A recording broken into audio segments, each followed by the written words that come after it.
Welcome to பாஸ்கீஸ் RRR. வணக்கம் sir. Yes வணக்கம் பாலா அவர்கள். வெல்கமிங் கலக்கநாடி ஃபேன்ஸ் டு RRR. சார், ஒரு இன்ட்ரெஸ்டிங்கான ஃபர்ஸ்ட் இன்னிங்ஸ், அப்புறம் செகண்ட் இன்னிங்ஸ் உடைய ஃபர்ஸ்ட் 10 ஓவர் வரைக்கும் ஒரு இன்ட்ரெஸ்டிங்னு சொல்லலாம். அந்த மாதிரி ஒரு மேட்ச், நிறைய விஷயங்கள் இருக்கு பேச. எப்படி இருந்துச்சு சார் மேட்ச்? ஆக்சுவலா மயிலாப்பூர்ல கபாலீஸ்வரர் கோயில் உற்சவம் நடக்குது பாஸ். இன்னைக்கு தேர்ந்து நாளைக்கு 63 என்னப்பா ஐபிஎல் மேட்ச் ஆகுது, இதெல்லாம் போய் பார்க்க முடியலன்னு நினைச்சிருந்தேன். ஐபிஎல்லே காமிச்சிட்டாங்க அதை, பட் லைப்ரரியில இல்லை. ஃபர்ஸ்ட் ஜிடி பேட்டிங் வந்து தேர், இன்னைக்கு தேர் இல்லை, அது மாதிரி அழகா ஒவ்வொரு தேரா முருகர், விநாயகர், கபாலீஸ்வரர் ஒவ்வொரு தேரா அழகா ஜெகஜோதியா வந்து வந்து ஒரு இடத்துல நிற்கும். அது மாதிரி ஒவ்வொரு பேட்டரும் ஒரு பெர்ஃபார்மன்ஸ் பண்ணிட்டு போறாங்க, அடுத்த ஆள் வராங்க. ஸோ அழகா தேருடைய காட்சி மாதிரியே பியூட்டிஃபுல்லா இருக்கு ஜிடியுடைய பேட்டிங். இவங்க திருப்பி வந்தாங்க பாருங்க, சேசிங்க ராஜஸ்தான் ராயல்ஸ் 63 நாயன் லைனா ஒவ்வொருத்தரா போயிருக்காங்க. அவுட் ஆயிட்டு 63 அது கிட்டாது. கிட்டத்தட்ட உற்சவத்தையே நான் இந்த மேட்ச்ல பார்த்தேன். அது ரொம்ப ரொம்ப உங்களுக்கு தேங்க்ஸ் சொல்லணும் சார். இந்த பாயிண்ட்ல கேட்ச் பிடிக்கிறதுன்னு இருக்குல்ல, நிறைய பேர் சொல்லுவாங்க, அவர் நல்லா பாயிண்டா பேசுறாருப்பா அப்படின்னு சொல்லி. அதனால நீங்க கொஞ்சம் நல்லா பாயிண்டா பேசுவீங்கன்றனால நான் உங்கள்ட்ட இந்த கேள்வி கேட்கிறேன். இந்த பாயிண்ட்ல கேட்ச் பிடிக்கிற விஷயங்கிறது வந்து நம்ம இந்த சீசன்ல வந்து ஒரு கிட்டத்தட்ட 10 மேட்ச்க்கு மேல பார்த்துட்டோம்.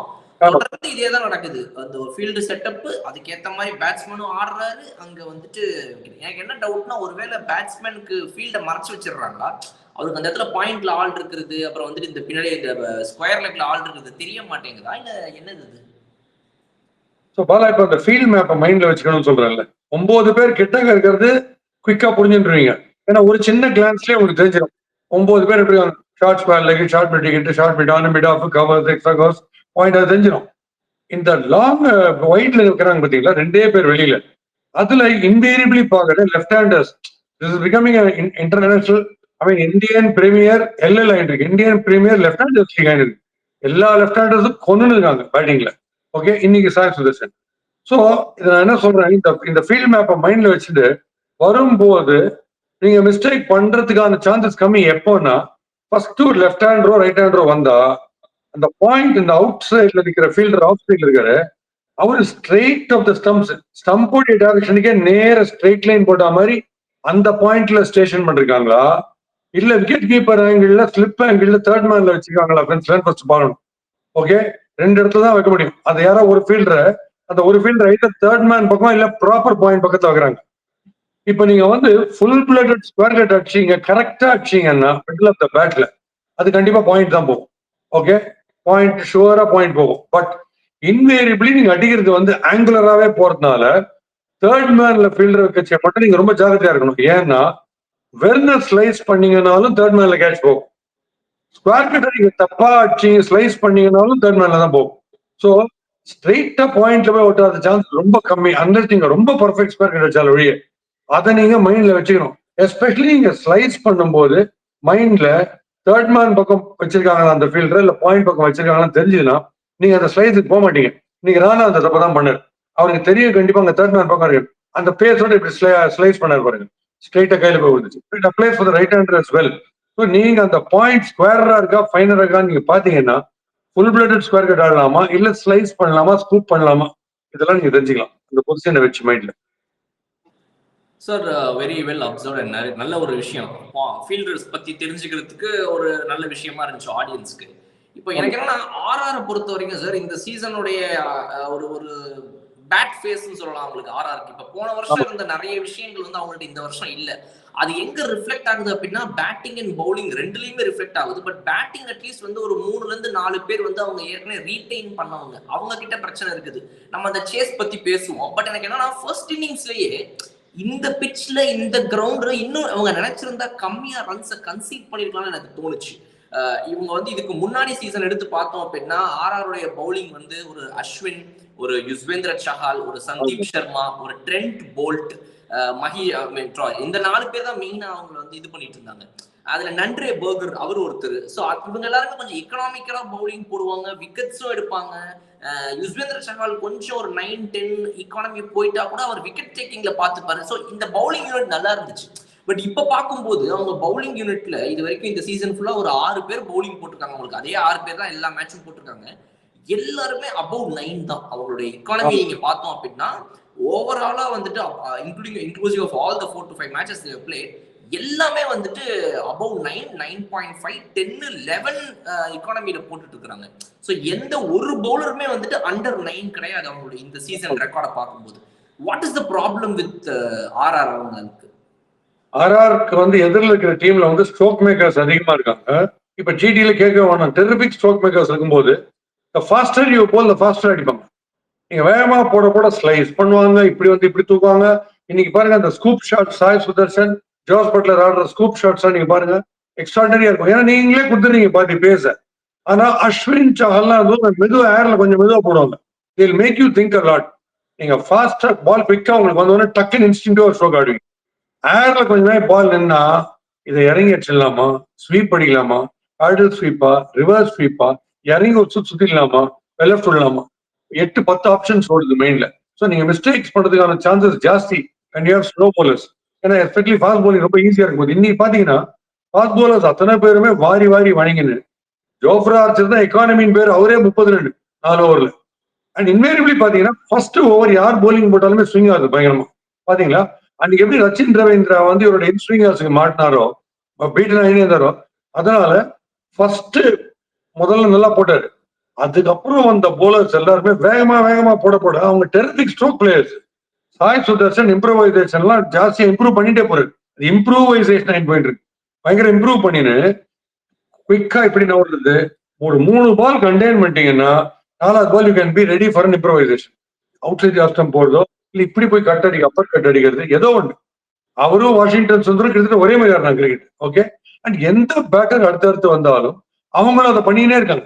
ஸ்டெடி ஜாஸ் பட்லர் ரொம்ப டெக்னிக்கலி பிரில்லியன்ட். அப்பேற்பட்ட ஜோப்ராஜ் பீக் ஃபார்ம்ல போடும்போது கூட அசால்ட்டா 2 போர் அடிக்கிறார் வந்து. அவர் டெக்னிக்கலி பிரில்லியன்டா இருக்காரு. அவரும் எங்க வேணும் ஆடுறாரு. அதனால ஒவ்வொரு பேட்டருமே டாப் கிளாஸ் ஸ்ட்ரோக் மேக்கர்ஸா இருக்கிறதுனால இவங்க ஓடி வந்து மீடியம் பேஸ் போட்டுனே இருக்காங்க. அதுவும் துஷார் தேஷ்பாண்டே, அப்புறம் இன்னைக்கு சந்தீப் சர்மாவும் வாரி வாரி வாங்கிட்டார். துஷார் தேஷ்பாண்டே எனக்கு என்ன ஷாக்கா இருக்குன்னா ஸ்ட்ராட்டஜிக் டைம் அவுட்ல கூட ஒரு 2-3 சிக்ஸ் கொடுப்பாரு பொழுது மேட்சே நடக்காதது கூட. அந்த மாதிரி continuing from where I left சிஎஸ்கேலன்ற மாதிரி அவர் ஏதோ ஸ்லோவரா இருக்கு. பட் எந்த இடத்துல போடணுமோ அதை போடுறது இல்லை. வெல் செட்டா கண்ணு நல்லா தெரிஞ்சு slow motion slow run spot பண்ணக்கூடிய பேட்டர் இருக்கும்போது போய் ஸ்லோவா ரன் போட்டா வச்சு செஞ்சு அடிப்பாங்க. இதுதான் விஷயம்.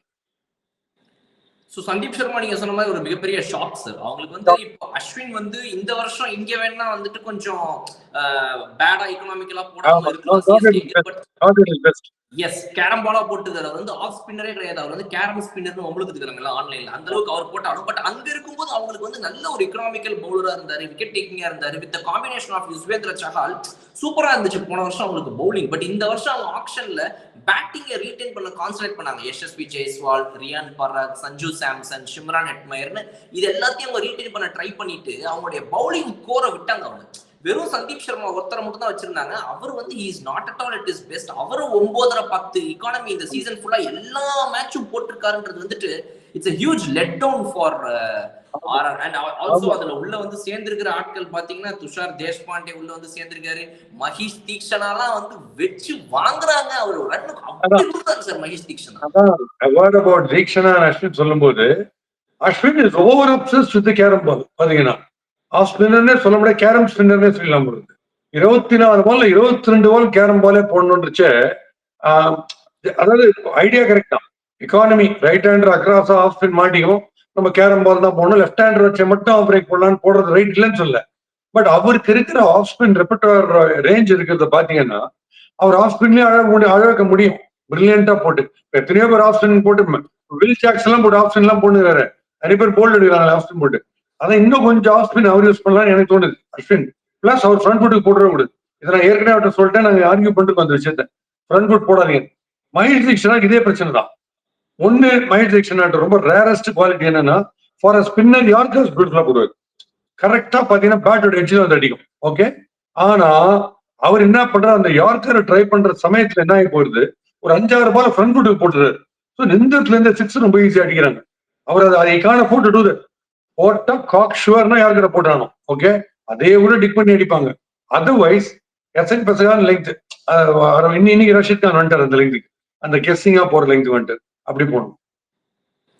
இப்போ இது என்னன்னா சார், இப்போ 2 வேரியேஷன் இருந்துச்சு போன வருஷம் அவங்களுக்கு. அதாவது ஒரு சைடு ரன்ஸ் அதிகமா குடுப்பாங்க. பட் விக்கெட்ட வச்சு வாங்கிருவாங்க. அது யுஸ்வேந்திர சஹாலா இருக்கட்டும், இல்ல வந்துட்டு யாரா இருந்தாலும் அப்படி வாங்கிருவாங்க. இன்னொரு சைடு வந்து எக்கனாமிக்கலா போடுவாங்க. விக்கெட்ட கம்மியா எடுப்பாங்க. அது அஸ்வினா இருக்கட்டும், ட்ரெண்ட் போல்ட்டா இருக்கட்டும். இந்த தடவை எப்படின்னா எல்லாருமே ரன் குடுப்பாங்க. ஆனா யாருமே விக்கெட் எடுக்க மாட்டாங்க. அந்த பிரச்சனை இந்த வருஷம் ஆறாது. பிகாஸ் இவர் கூட வனிந்து ஹசரங்கா அண்ட் மணிஷ் தீக்ஷனா 2 பேருமே who have replaced Chahal and Ashwin 2 பேரும் ரன்ஸ் குடுக்குறாங்க. But wicket taking has been very poor for RR. ஆமா, நீங்க சொன்ன பாயிண்டோட ஒரு ஒரு ஸ்லைட் டீவியேஷன்ல தான் நான் சொன்னேன். அந்த விக்னேஷ் புத்தூர் வந்து எடுத்தார்ல, படிக்கலோட விக்கெட் எடுத்தார்ல, ஒரு ஓவர்ல 10 ரன் கொடுத்து அந்த படிக்கல் விக்கெட் எடுத்தாரு. அவரை உள்ள அமிச்சிட்டார் 3 ஓவர் போட விடாம. நீங்க ஒரு 3 ஓவர் போட விட்டுருந்தீங்கன்னா 2 6 குடுக்குறானே வச்சுக்கலாம். 45 50 ரன்ஸ் போயிருக்கும். பட் ஒரு 4 விக்கெட் எடுத்திருப்பாரு. அதனால உங்களுக்கு பிளஸ் யூட் பெனிஃபிட்டட் டெஃபினெட்லி. அதெல்லாம் கொஞ்சம் யூஸ் பண்ணணும். அது என்னமோ தெரியல. Hardik Pandya generally above average, செம பிரெயின்ஸ். அது எதுக்கு பண்ணாருன்னு தெரியல.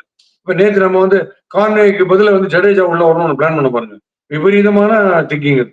என்னன்னு புரியல. ஒரு சுப்பீரியர் பிளேயர் தான் போட்டுருந்தோமே தவிர அவரோட கம்மியா பவர்ல இன்னோவேஷன்ல இருக்கிற கொண்டது வேஸ்ட். தேசத்துல கொண்டது வேஸ்ட். சார் பேட்டிங் பொறுத்த வரைக்கும் ஆர்ஆர்ல வந்து இந்த வருஷம் வந்து ஒரு லாங் இன்னிங்ஸ் ஆடுறதுக்கான ஆள் இல்ல சார். அங்கேயும் ஒரு பிரச்சனை. இப்ப சஞ்சு சாம்சனா இருக்கட்டும், ரியான் பராகா இருக்கட்டும், ஒரு குவிக் இன்னிங்ஸ், ஒரு குவிக் ஃபயர் ஆடிடுறாங்க. பட் ஆனா பாத்தீங்க அப்படின்னா அந்த லாங் இன்னிங்ஸ் நிக்க மாட்டேங்கிறாங்க. இப்போ சாய் சுதர்ஷன் இந்த பக்கம் நிக்கிறாரு, அந்த பக்கம் போனீங்கன்னா ஒவ்வொரு டீம்லயுமே வந்து அந்த லாங் இன்னிங்ஸ் ஆட ஒரு ஆளை வச்சுக்கிறாங்க கரெக்டா அந்த ஷீட் ஆங்கர் பண்றதுக்கு. அதை பண்றதுக்கு இந்த வருஷம் இங்க Sanju Samson is also going after the hits. Every ball நான் ஹிட் போகணும்னு நினைக்கிறாரு. ஸ்ட்ரைக் ரேட் நல்லா இருக்குது, எல்லாம் ஓகே. பட் அவுட் ஆயிடுறாரு. ரியான் பராக் சேம், அவரும் வந்துட்டு ஒரு குவிக் ஃபயர் இன்னிங்ஸ் ஆடுறாரு. ஸ்ட்ரைக் ரேட் 160 170 போகுது. பட் ஆனா அவுட் ஆயிடுறாரு. சோ இதுதான் இவங்க டீம்ல மேஜரா ஒரு ப்ராப்ளமா இருக்கு சார். சாய் சுதர்ஷன் வந்து முதல்ல எப்படி வந்து நம்ம ரச்சின் ரவீந்திரா கஷ்டப்பட்டாரோ ஜோஃப்ராஜ் இருக்கு, அதே மாதிரி சாய் சுதர்ஷன் முதல்ல கஷ்டப்பட்டாரு. சிக்குன்னு பீட் நயன் இல்லையா. சோ ஃபர்ஸ்ட் ஓவர் எல்லாருக்குமே எந்த போலர், சிராஜுக்கும் அதே தான். ஃபர்ஸ்ட் ஓவர் போடும்போது மூவ் ஆகுது, ஸ்டீம்லாம் ஆகுது. அதுக்கப்புறம் ப்ராபபிளி இந்த பால் பிராண்ட் நியூவா இருக்கும்போது அப்படி ஆகுதுன்னு நினைக்கிறேன். 3வது ஓவருக்கு அப்புறம்லாம் ரொம்ப அப்படி கம்மியா ஒண்ணுமே மூவ்மெண்ட்லாம் டோட்டலா இருக்கிறது இல்லை. ஸோ அது ஒண்ணு. அவர் தான் இன்ஃபேக்ட் இன்னைக்கு எக்கானமின்னு பேரு 30 ரன்ஸ் தான் கொடுத்துருந்தாரு. மீதி எல்லாரும் 40 41 50 அப்படி போயிட்டாங்க. அதனால தான் இவங்களுக்கு ரொம்ப ஈஸியா இருக்கு ஸ்கோர். சார் ஜிடில இப்போ சாய் சுதர்ஷன் ஆடக்கூடிய டைப் ஆஃப் பேட்டிங் வந்து ஒரு ஃபர்ஸ்ட் ஃபியூ ஓவர்ஸ்ல பார்க்க ரொம்ப சூப்பரா இருக்குது. இம்ப்ரூவைஸ் பண்றாரு, டெவலப் பண்ணி வந்து இந்த பின்னாடி அடிக்கிற ஷாட்ஸ், தேர்ட் மேன் ஃபைன் லெக்லாம் நிறைய இம்ப்ரூவைஸ் பண்ணிருக்காரு. சூப்பரா இருக்குது பாக்குறதுக்கு. பட் ஆனா அந்த ஒரு பவர் பிளே தாண்டதுக்கு அப்புறம் இருக்கிற பிரச்சனை இன்னும் கண்டினியூ ஆகுது. அவருடைய அந்த ஸ்ட்ரைக் ரேட் பாத்தீங்க அப்படின்னா இன்க்ரீஸ் பண்ண மாட்டேங்கிறாரு. ரொம்ப அந்த அடுத்த எண்ட்ல வர பிளேயர் எல்லாருமே ஹை ஸ்ட்ரைக் ரேட்ல ஆடுறாங்க. இவர் ஒருத்தர் மட்டும் வந்து கொஞ்சம் ரொம்ப அந்த ஒரு 10 ஓவர் 15 ஓவர் போகும்போது கூட அதே ஃப்ளோல ஆடுறாருன்றதுக்கு. அப்புறம் பாருங்க ஒரு 6 அடிச்சாரு. இந்த டீப்ல இது ஸ்கொயர் லெக் மேல ஒரு 6 அடிச்சாரு. வெச்சு ரிசீவ்னாரு, சரியான 6 அது. ஆனா அதை வரதுக்கு ரொம்ப நேரம் ஆச்சு. அதுக்கு நடுவுல வந்து ரொம்ப பெரிய கேப். கொஞ்சம் அந்த ஸ்ட்ரைக் ரேட்டை மெயின்டைன் பண்ண முடியாத ப்ராப்ளம் இருக்குது அவருக்கு இன்னுமே. ஆமா, ஸ்ட்ரைக் ரேட் வந்து இன்னும் கொஞ்சம் அக்சென்சுவேட் பண்ணணும்னா நல்ல பால், டஃப்பான ball, wicket taking delivery or very not at all hittable ball அடிக்கணும். அதை அவர் சூஸ் பண்ணி அடிக்கிறது ரொம்ப கம்மியா இருக்கு. அவரும் waiting for the loose ball. But fortunately loose balls வருது. அவருடைய ஸ்ட்ரைக் ரேட் அவர் இன்னும் இன்க்ரீஸ் பண்ணணும்னா சான்ஸே கிடையாது. இது எப்படியா 6 அடிச்சான் அப்படின்னு கேட்கிற மாதிரி சில பால் இருக்குல்ல. ரூதர்ஃபோர்ட் அடிப்பாரு, ஹெட்மயர் இன்னைக்கு அடிச்சார். ரொம்ப டஃப், ரொம்ப ஷுவரா அடிக்கவே முடியாதுன்னு நினைக்கிற பால் அடிக்கிறது இருக்கு. அதை வந்து இன்னும் கொஞ்சம் இம்ப்ரூவ் பண்ணணும்னு எனக்கு தோணுது. பட் அவருக்கு அந்த மாதிரி தட்னா 6 போறதுக்கு அப்படின்னு ஈஸியா இருக்கிறதா அந்த ஓப்பனிங்ல வரும்போது அது ஹெல்ப் ஆகுது. இப்போ சொல்றேன், ஜாஸ் பட்லர் ஓப்பனிங் வருதா அவங்களுக்கு பெட்டர். ஏன்னா நீங்க சொன்னீங்க இந்த லாங் இன்னிங்ஸ், ஜாஸ் பட்லருக்கு அது synonymous of long innings. Jos Buttler இந்த ஃபர்ஸ்ட் வந்தாருன்னா எப்படி நம்ம ருத்ராஜுக்கு சொல்றோமோ ஓப்பனிங் வரணும்னு. ஏன்னா அழகா இருக்கிற அந்த 9 பேருக்கு நடுவில் ஜஸ்ட் லாப் பண்றதுக்கு அந்த இன்னர் சர்க்கிளுக்கு மேல with timing. Maybe Jos Buttler வந்து நடுவுலயும் ஒரு அடிப்பாரு. அவர் வந்துட்டு நல்லா அடிச்சு ஆடுவார். பிகாஸ் இப்ப அவருடைய வே ஆஃப் ஸ்டைல கொஞ்சம் மாத்திக்கிட்டாரு. ரொம்ப லோ ஸ்ட்ரைக் ரேட்ல ஆடுற மாதிரி இல்லாம அவர் வந்து கொஞ்சம் அடிச்சு ஆடுற மாதிரி ஆடுறாரு. பட் இவங்களுக்கு இந்த set pair of Shubman Gill and Sai சுதர்ஷனை மாத்துறதுல இவங்களுக்கு விருப்பம் இல்லை. அது அப்படியே செட் பேரா போகட்டும்னு நினைக்கிறாங்க. அதனாலதான் மேபி எனக்கு தெரிஞ்சு மாத்தாம இருப்பாங்க நினைக்கிறேன். பட் அதர் பீப்புள் சார், யாருக்கு வாய்ப்பு கிடைச்சா, நம்ம போன வீடியோல பேசணும் ஜிடி பத்தி, இவங்களே அடிச்சுட்டு இருக்காங்களே, இந்த டாப் 3 செம்மையா கிளிக் ஆகுது. செமி ஃபைனல்ஸ்ல ஃபைனல்ல வந்து யாராவது திடீர்னு ஷாருக் கான் ஆடுன்னு சொன்னா என்ன பண்றது அப்படி இப்படின்னு பேசணும். இப்ப இவங்க எல்லாருக்கும் வாய்ப்பு கொடுக்குறாங்க. அது ரொம்ப சூப்பரா இருக்கும். போன மேட்ச்ல வாஷிங்டன் சுந்தர் திடீர்னு மேல வந்தாரு. இன்னைக்கு ஷாருக் கான் திடீர்னு மேல வந்துட்டாரு. So that is a very good sign and everybody is hitting also. Sai Sudarshan சரி, இப்போ இன்னைக்கு ஆடினவர் சரி, எல்லாருமே everybody is going on a high strike rate. ஆமா, வெரி குட் சைன். T20ல அடாப்டபிலிட்டி தான் சுப்ரீம் பண்ணிக்கிறது தான். ஏன்னா மொத்தமே 120 பால் தான். அதுல எந்த இடத்துல போனாலும் எந்த சுச்சுவேஷன்ல எந்த டவுன்ல அமிச்சாலுமே நம்ம கிளிக் ஆகணும்னுச்சு. நீங்க சொன்ன மாதிரி வாஷிங்டன் சுந்தர் பிரமாதமா ஆடுறாரு. நம்பர் 3ல அமிச்ச போது ஷாருக்கு வந்து எப்ப பார்த்தாலும் லாஸ்ட் 2 ஹவர்ஸ் வச்சிருந்தாங்க. இப்ப பிரமாதமா ஃப்ரண்ட்ல அமிச்சாங்க. அவுட் ஸ்டாண்டிங் ஆண்டர் பிரமாதம் 6 ஹிட்டிங் கெப்பாசிட்டி டாப். அவரு சூப்பரா ஆடினாரு. அதுல சாய் கிஷோருக்குமே பேட்டிங் நல்லா வரும். யார் அமிச்சாலுமே ஆடுவாங்க போகுது. அதனால நம்ம தமிழ்நாடுல இருக்கிற பிளேயர்ஸ் வந்து வேற எந்த டீமுக்கு ஆனாலும் adaptability C maximum improvisation Dinesh Karthik வந்து கலக்கின்றார். சென்டிலேட்டிங் ஆடிந்தார் நாக்ஸ் ஆர்சிபி இல்லையா. அதனால இது வந்து ரொம்ப ரொம்ப டெரிஃபிக்கான டேலண்டா இருக்குன்றது தெரியுது. பட் இதை வந்து அன்பார்ச்சுனேட் வந்து சென்னை டீம்ல நிறைய பேர் ஆட மாட்டான்றது தான் ஒரு வருத்தம். ஆனா வேற எங்க போனாலுமே டெரிஃபிக்கா கிளிக் ஆகிட்டு இருக்காங்க எல்லாருமே. ஸோ தமிழ்நாடுல செம்ம பொட்டன்ஷியல் வந்து இருக்கு. So shortly we can see the top class hitters and top class performers இந்த Chennai Super Kings team as well. And இன்னைக்கு ரஷீத் கான் அண்ட் ராகுல் தெவாட்டியா உள்ள வந்தாங்க. அவங்களும் ஒரு கேமியோ ஆடி டக்குன்னு அடிச்சு முடிச்சு கொடுத்தாங்க மேட்ச். ஸோ தே கம்ப்ளீட்லி அந்த டீமே வந்து ஒரு ஃபுல் பவர்ல ஒரு 2 வருஷத்துக்கு முன்னாடி எப்படி இருந்தாங்களோ அந்த இதுக்கு திரும்ப வந்துட்டாங்க அவங்க. It's very good sign. But whereas அந்த பவுலிங் பொறுத்த வரைக்கும் சார் ஒரு ஆப்ஷனுக்கு தான் அவங்க கொஞ்சம் ஸ்ட்ரகிள் பண்றாங்க. எப்படி வந்து இப்ப சிஎஸ்கே ஒரு 3rd சீமர் பிரச்சனை இருக்குதோ அவங்களுக்கு 4th சீமர் பிரச்சனை. ஒரு 3 சீமர் செட் ஆயிட்டாங்க. இப்ப அவங்களுக்கு வந்து ஒரு முகமது சிராஜ், பிரஷித் கிருஷ்ணா 2 பேரும் வந்துட்டு அண்டர் 8 எக்கானமில போட்டுட்டு இருக்காங்க. 2 பேரும் 7.5 எக்கானமி, 2 பேரும் விக்கெட் டேக்கிங். இது பத்தாவது கூட சாய் கிஷோர் வேற சேர்ந்துக்கிட்டு விக்கெட் மேல விக்கெட் எடுத்து எல்லாருமே துவம்சம் பண்றாரு. ஸோ இந்த top 3 bowling is very good for them. என்ன ஒண்ணுனா இந்த அர்ஷத் கான் ஒருத்தரை பயன்படுத்தினாங்க. அப்புறம் இஷாந்த் சர்மாவை கொண்டு வந்தாங்க. இந்த 2 பேரையும் சேர்த்து மாத்தி அப்புறம் ஸ்டார்டிங் 2 மேட்ச்ல ரபாடாவை கொண்டு வந்தாங்க. ஸோ அந்த ஒரு பவுலிங் ஆப்ஷனை மட்டும் மாத்திட்டே இருக்கிறாங்க. அவங்களுக்கு அது கிளிக் ஆகல. இன்னைக்கு பாத்தீங்க அப்படின்னா ஒருத்தர் வந்துட்டு நான் தயவு செய்து என்ன கேட்கிறேன், என்னை டீம்ல சேர்த்துக்குங்க, நான் கெஞ்சி கேட்கிறேன்னு சொல்லி ஒருத்தர் கெஞ்சிரியா அப்படின்னு சொல்லி ஒருத்தர் உள்ள வந்தாரு இன்னைக்கு. அவரை பவுலிங் போட வச்சாங்க. அவரும் நல்லா போட்டார்.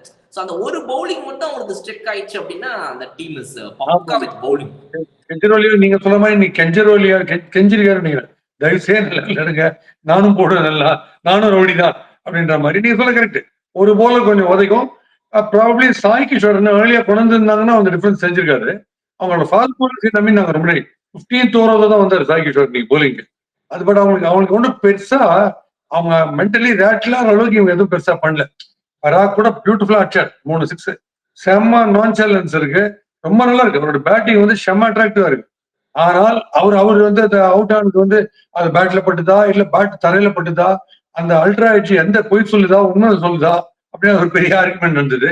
சில தமாஷான விஷயங்கள்லாம். அதே மாதிரி நம்ம இவர் வந்து ஹெட்மேயர் அவுட் ஆயிட்டு பண்ணார் பார்த்தீங்களா உள்ளுக்குள்ள. அவர் வந்து ஹெல்மெட் எல்லாம் இடிச்சுன்னு செம்ம குத்தின ஹெல்மெட்டை தண்ணியை குத்தின்னு வறுமைந்திரம் சிறப்புன்னு ஒரு படம் அந்த காலத்துல வந்தது, கமல் படம். அதுல இவர் டேரக்டர் அவர் பிரதாப் போத்தன் டேரக்டர் வந்துட்டு இது ஏன் நாடகம், நான் டேரக்டர், நான் சொன்னதா நீ கேட்கணும்னு அவரே அடிச்சுப்பார். அந்த மாதிரி ஹெட்மேயர் அவர் அடிச்சுனாரு. அதெல்லாம் மீறி உங்களுக்கு அல்டிமேட் நம்ம கடைசியில பேச வேண்டிய விஷயம் ஒண்ணு இருந்து உங்களுக்கே தெரியும். நேராவே விஷயத்துக்கு வரேன்னா யாரை பத்தி பேசணும் உங்களுக்கு தெரியும். நம்ம கடைசியா முடிக்கச்சு பேசுவோம். ரைட். நம்ம நேரா வர்றதுக்கு முன்னாடி சார் இவங்களுக்கு ஏற்கனவே ஆர்ஆர் பொறுத்த வரைக்கும் வந்து லாங் இன்னிங்ஸ் ஆடுறதுக்கு ஆள் இல்லை, எல்லாம் சின்ன சின்ன கேமியோ ஆட்டு போயிடுறாங்க. பட் எண்ட்ல ஆடக்கூடிய ஹெட்மயர் பாத்தீங்க அப்படின்னா அவர் மேல மொத்த பிரஷர் எல்லா மேட்ச்லயும் வந்துட்டே இருக்குது. பட் அவரால் அதை பெருசா ஒன்னும் அந்த இதுக்கு வந்து டேக்கிள் பண்ணி நிக்க முடியல அவரால். பிகாஸ் எல்லா மேட்சும் ட்ரை பண்றாரு. ஒரு கொஞ்சம் ஸ்டார்ட் கிடைக்குது. பட் மற்றபடி அவரால் ஒன்றும் பெருசா அந்த வின்னிங் லைன் வரைக்கும் அந்த டீமை எடுத்துட்டு போக முடியாத ஒரு பிரச்சனையை நம்ம இயர் ஆன் இயர் பார்த்துட்டே இருக்கிறோம் ஹெட்மயர் கிட்ட. But still they believe in him because west Indian power hitter அப்படிங்கறதுனால. அதுவும் இந்த சீசன் கொஞ்சம் ரொம்ப பேடாவே போயிட்டு இருக்குது அவருக்கு. இல்ல ஹெட்மயருக்கு அந்த நம்ம பார்த்த இந்த சீசன்ஸ்ல எல்லாம் ஒரு கடைசி 5 ஓவர்ஸ் போது வந்துட்டு 30-35 அடிப்பாரு கரெக்டா. வைட்டலா அடிப்பாரு. லவ்லி ஸ்விங் ஆஃப் த பேட்ல எங்கெங்கயோ போகும் சிக்ஸர்ஸ். அந்த மாதிரி ஸ்கோப் ரொம்ப கம்மி இந்த வாட்டி. அவரை கண்ணாப்பண்ணா டீகிரேட் பண்ற அளவுக்கு கீழே இன்னைக்குதான் வேற வழி இல்லாம போய் டிஃபால்ட்டே வந்துச்சு ஒரு சான்ஸ். ஏன்னா நான் சொன்ன 63 வந்ததுனால இன்னைக்கு பிரமாதம் ஆடிச்சாரு. இனிமே அவர் செட்டில் ஆயிடுவார் பாருங்க. பட் இவங்க என்ன பண்ணணும், அவங்க ரசல்லா இருக்கட்டும், இதுல மாதிரி கேலிப்ஸோ ஹிட்டிங் இருக்காங்க பாருங்களா, ரசல்லா இருந்தாலும் சரி, கேகேஆர் இருக்கு, ஹெட்மயரா இருந்தாலும் சரி, இங்க ரூதர்ஃபோர்டா இருந்தாலும் சரி, அவங்க ஒரு 7 ஓவராவது கொடுத்தாங்கன்னா தான் அவங்களுக்கு ரியல் பெனிஃபிட்ஸ் வரும். ஒரு ஓவர் அவங்களை வார்ம் அப் விட்டியானா அந்த ஒரு ஓவர் காம் ஆனா கூட அதை டெரிஃபிக்கா காம்பன்சேட் பண்ணுவாங்க. ஏன்னா அந்த மாதிரி லெஸ்ட் ஹிட்டிங் 620 நீங்க பாத்துக்கலாம். அதனால இந்த பெஸ்ட் ஹிட்டர்ஸை எக்ஸ்ட்ராடினரி ப்ரெஷர் ஓவரா அன்டியூ ஆஸ்கிங் ரேட் இருக்கும்போது அனுப்பாம இருக்கிறது பெட்டர். அவங்களெல்லாம் கொஞ்சம் ஃப்ரண்ட்ல அனுப்பணும். சார் நீங்க ரூதர் ஃபோர்டுன்னு சொன்னா எனக்கு என்ன தோணுதுன்னா, இப்போ அவர் வந்து இன்னைக்கு அவருடைய வீக்னஸ் ஒன்று வந்து சந்தீப் சர்மா அழகா பிடிச்சாரு. இப்போ ரூதர் ஃபோர்டு வந்து இந்த கிறிஸ் கேல் டைப், அதாவது நின்ன இடத்துல 6-4ன்னு எங்க வேணா அடிப்பாரு. பட் அந்த ரொம்ப தூரம் நவுந்து ஷஃபிள் பண்ணி ஆட மாட்டாருங்கிறத ஈஸியா சந்தீப் சர்மா பிடிச்சாரு. Wide outside off stump போட்டோன்னா இந்த 7th ஸ்டம்ப் 8th ஸ்டம்ப்க்கு போட்டோன்னே அவரால் வந்து அதை ரீச் பண்ண முடியல. நின்ன இடத்துல கால் ரெண்டு அப்படியே க்ளூ போட்டு மாட்டிக்கிச்சு. பேட்டை மட்டும் சுத்த ட்ரை பண்ணாரு, கீப்பர் கேட்ச் அது. சோ அத ரொம்ப அழகா பிடிச்சாங்க. பிகாஸ் அவர் அவுட் ஆக்கல அப்படின்னா வந்துட்டு ஸ்கோர் எங்கேயோ போயிருந்திருக்கும் இன்னைக்கு. ருதர்ஃபோர்ட் வந்து மோஸ்ட் டேஞ்சரஸ், வைடா போட்டாங்க. அதே பேரலல் சிச்சுவேஷன் நீங்க பாத்தீங்கன்னா ஹெட்மயர் பயங்கரமா அடிப்பாருன்ட்டு 15th ஓவர் சாய் கிஷோர் கொடுத்த போது நீங்க பாத்தீங்கன்னா லெஃப்ட் ஆர்ம் ரவுண்ட் விக்கெட்ஸ் வந்துட்டு பயங்கர ஆங்குலரா டுவர்ட்ஸ் கலி போட்டுருக்காரு. இவரு கால பரப்பி பரப்பி அடிக்க ட்ரை பண்ண ஒண்ணு அடிச்சிட்டாரு. பட் அப்புறம் சொல்லலாம்னு நினைச்சேன், அது ப்ரெடிக்டபிள் ஆகிற சமயத்துல யார்கர் லெங்த் ஒரு பால் போடுறது பட் கரெக்டா போட்டு 4வது பால் அந்த மாதிரி போட்டு சாய் கிஷோர் ஒரு பிரில்லியன்ட்.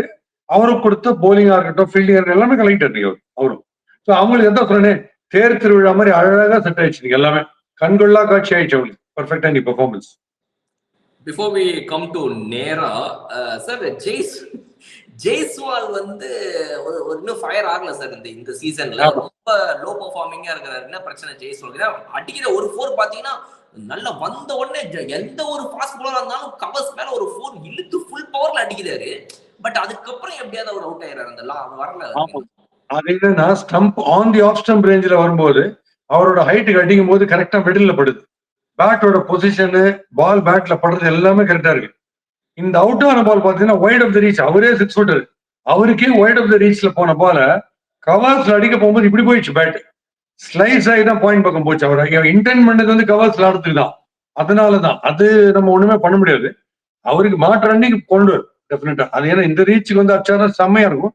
பேட்ல வந்து பேட் டில்ட்டா எப்படி போயிடுச்சு. அதுதான் நான் சொன்னேன், இந்த தேர்ட் மேன் போகுதா பாயிண்ட் போடுதான்றது நம்ம பாத்துக்கணும். அந்த ஃபீல்டர் இவரோட இன்டென்ஷன் கண்டிப்பா பாயிண்ட் பக்கம் அடிக்கிறது இல்லை. பிகாஸ் அங்க ஃபீல்டர் இருக்கு கரெக்டா.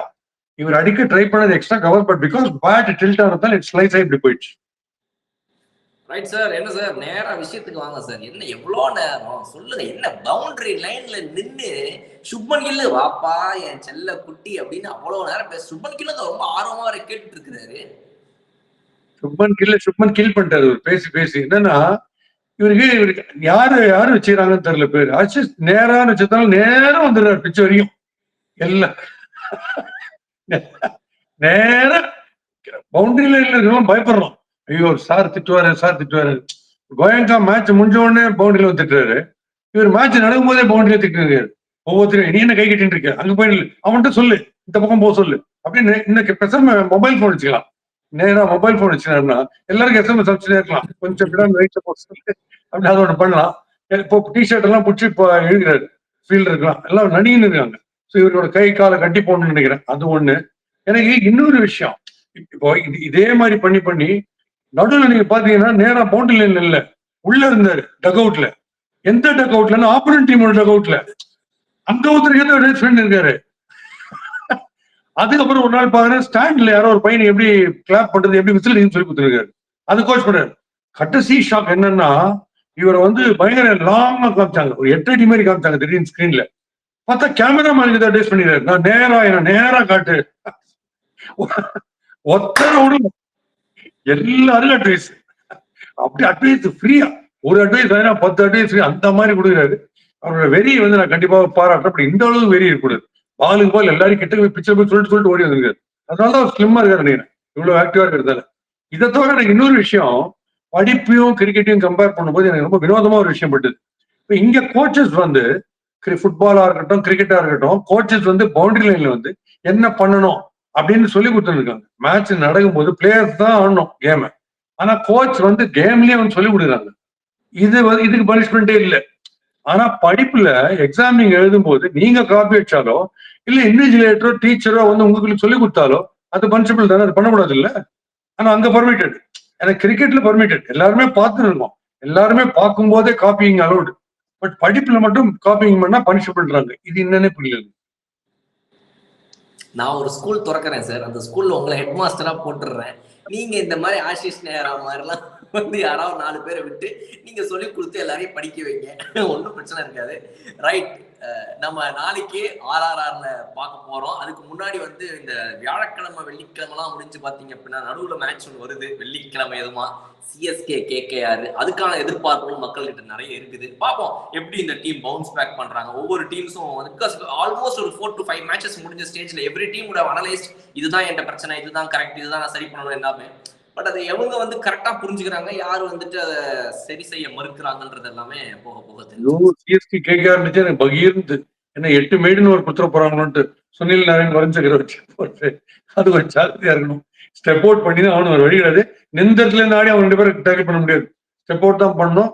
அப்புறம் கன்க்ளூட் வச்சு நேரா ஜோக்கே நேரா போலிங் போடும்போது ஏன் நீங்க ரொம்ப ஸ்விங் பண்றதுல யாரும் கேட்டுறாங்க. நேரான்னு வச்சுட்டாங்க பேரு. நான் எப்படி ஸ்விங் பண்ணுவேன், திருப்ப மாட்டேன், ஸ்விங் பண்ண மாட்டேன், நேரா வருவேன், நேரா பேசுவேன்ட்டாரு.